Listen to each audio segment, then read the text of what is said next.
ಮುಖ್ಯಮಂತ್ರಿಗಳು ಹೇಳಿದ್ದಾರೆ. ಪ್ರತಿ ವರ್ಷ ಸುಮಾರು 80 ಲಕ್ಷದಿಂದ 1 ಕೋಟಿ ಜನ ದೇವಸ್ಥಾನಕ್ಕೆ ಬರ್ತಾರೆ. ಅದರಲ್ಲಿ ಕರ್ನಾಟಕದಿಂದ ಗಬ್ಬೆದ್ದೋಗಿರೋದ್ರ ಬಗ್ಗೆ ಸ್ವತಃ ಮುಖ್ಯಮಂತ್ರಿಗಳೇ ಹೇಳಿದ್ದಾರೆ. ಗಬ್ಬೆದ್ದೋಗೈತೆ ಅಂತ ಅಂಥದ್ರಲ್ಲಿ 14 ಸೈಟ್ ತಗೊಂಡವ್ರೆ.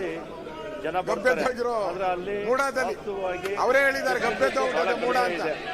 ಅದರಲ್ಲಿ 14 ಸೈಟ್ ಮಾಡಿದ್ರೆ ಫೆಸಿಲಿಟೀಸು ಒಂದು ರಾಜ್ಯ ಮಟ್ಟದ ಒಂದು ಸಮಿತಿ ಇರುತ್ತೆ, ಮತ್ತು ಮುಜಾಯಿ ಸಚಿವರ ಅಧ್ಯಕ್ಷತೆಯಲ್ಲಿ ಒಂದು ಸಮಿತಿ ಇರುತ್ತೆ, ಜಿಲ್ಲಾ ಮಟ್ಟದ ಜಿಲ್ಲಾಧಿಕಾರಿಗಳ ಮಟ್ಟದಲ್ಲೊಂದು ಸಮಿತಿ ಇರುತ್ತೆ ಸಭಾಧ್ಯಕ್ಷರೇ. ಇದನ್ನ ಅನುಮೋದನೆ ಮಾಡಿಕೊಡ್ಬೇಕು ಅಂತ ನಾನು ಈ ಸಂದರ್ಭದಲ್ಲಿ ಕೇಳ್ಕೊಳ್ತೇನೆ. ಪಕ್ಕಾ ರಿಜಿಸ್ಟ್ರೇಷನ್ ಆಗಿರೋ ಕ್ಷೇತ್ರದ ಜನತೆಯ ಪರವಾಗಿ ಹಾಗೂ ನನ್ನ ವೈಯಕ್ತಿಕವಾಗಿ ಒಂದೊಂದು ಹಾಕಿದ್ದೀನಿ ನಾನು ಮಾಡಿದ್ದೀನಿ. ಸಚಿವರಾದಂಥ ರಾಮಲಿಂಗಾರೆಡ್ಡಿ ಸಾಹೇಬರಿಗೆ 14 ಸೈಟ್ ಸಪರೇಟ್ ರಿಜಿಸ್ಟ್ರೇಷನ್ 14 ಕೂಡ ಒಂದೇ ದಿನದಲ್ಲಿ ಆಗಿರುವಂತದ್ದು.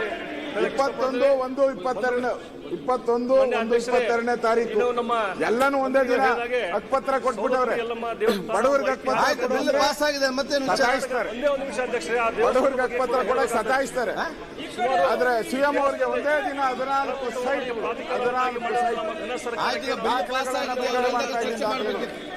ಕಂದಾಯ ಸಚಿವರು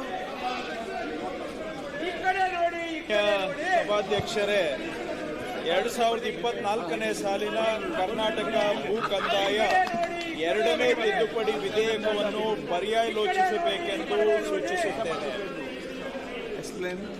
ಮಾನ್ಯ ಸಭಾಧ್ಯಕ್ಷರೇ, ನಮಗೆ ಕರ್ನಾಟಕ ಭೂ ಕಂದಾಯ ಮಹತ್ವದ ಒಂದು ಕ್ಷಣನೂ ಕೂಡ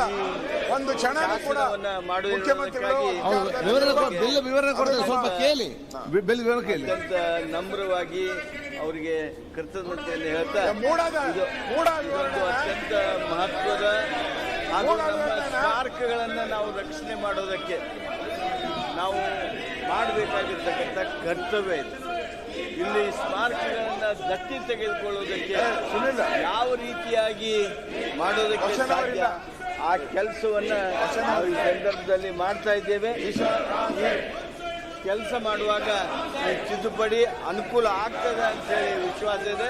ದಯಮಾಡಿ ಇದನ್ನ ಅಂಗೀಕರಿಸಬೇಕು ಅಂತ ಹೇಳಿ ನಮ್ಮ ಮುಖಾಂತರ ಪ್ರಾರ್ಥನೆ ಮಾಡ್ತೀನಿ. ಪರ್ಯಾಲೋಚನಾ ಪ್ರಸ್ತಾವನೆ ಈಗ ಸಭೆ ಮತಕ್ಕೆ ಹಾಕುತ್ತೇನೆ. 2024 ಸಾಲಿನ ಕರ್ನಾಟಕ ಅನುಸೂಚಿತ ಜಾತಿಗಳು, ಅನುಸೂಚಿತ ಬುಡಕಟ್ಟುಗಳು ಮತ್ತು ಇತರ ಹಿಂದುಳಿದ ವರ್ಗಗಳ ನೇಮಕಾತಿ ಮುಂತಾದವುಗಳ ಮೀಸಲಾತಿ ತಿದ್ದುಪಡಿ ಈ ವಿಧೇಯಕವನ್ನು ಪರ್ಯಾಲೋಚಿಸುತ್ತೆ ಎಂಬ ವಿಷಯ ಸಭೆಯ ಮುಂದೆ ಇದೆ. ಪ್ರಸ್ತಾವದ ಪರವಾಗಿರುವವರು ಹೌದು ಎಂದು ಸೂಚಿಸಬೇಕು. ಪ್ರಸ್ತಾವದ ವಿರೋಧವಾಗಿರುವವರು ಇಲ್ಲ ಎಂದು ಸೂಚಿಸಬೇಕು.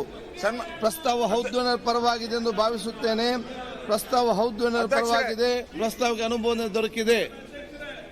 ಈಗ ವಿಧೇಯಕವನ್ನು ಖಂಡವಾಗಿ ಮತಕ್ಕೆ ಹಾಕುತ್ತೇನೆ.